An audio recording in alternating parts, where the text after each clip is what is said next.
លេងអូនក្នុងទូសពអូនយំរាយរាប់ប្រាប់ថាគេមិនល្អ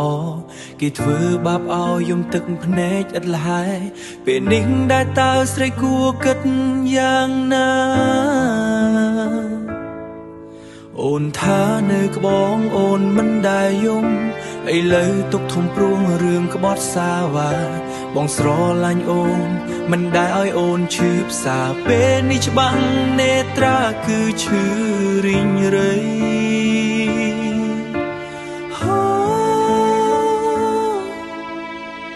ឮសំឡេងអូនចង់បិទទូរស័ព្ទតែចិត្តវិញប្រាប់យើងធ្លាប់មានអតីតកាលព្រោះធ្លាប់ស្នេហ៍អូនទៅមកមិនឯកាឥឡូវពិបាកនឹងហាប្រាប់ទៅស្រី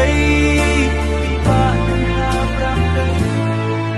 រឿងអូនក្បត់បងបំភ្លេចហើយតែចិត្តនៅអាណិតត្រានត្រើចរណៃមិនចង់ផ្សះផ្សាយចង់ជួយពិសេសតែអាចឲ្យថ្លៃលែងឈឺប៉ុណ្ណាមិនចង់ផ្សះតែចង់ជួយពិសេសតែអាចឲ្យថ្លៃលែងឈឺប៉ុណ្ណាតែអាចឲ្យថ្លៃលែងឈឺប៉ុណ្ណា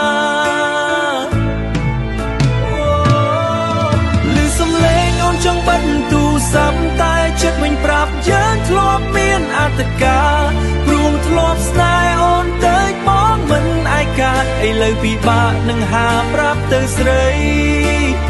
ឥឡូវពិបាកនឹងហាប្រាប់ទៅស្រី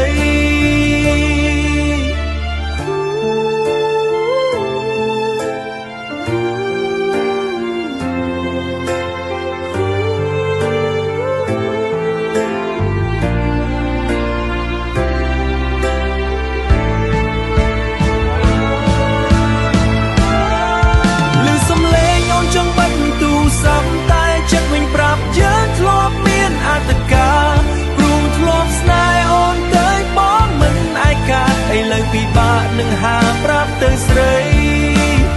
ឥឡូវពិបាកនឹងហាប្រាប់ទៅស្រីតែអាចឲ្យថ្លៃលែងឈឺប៉ុណ្ណា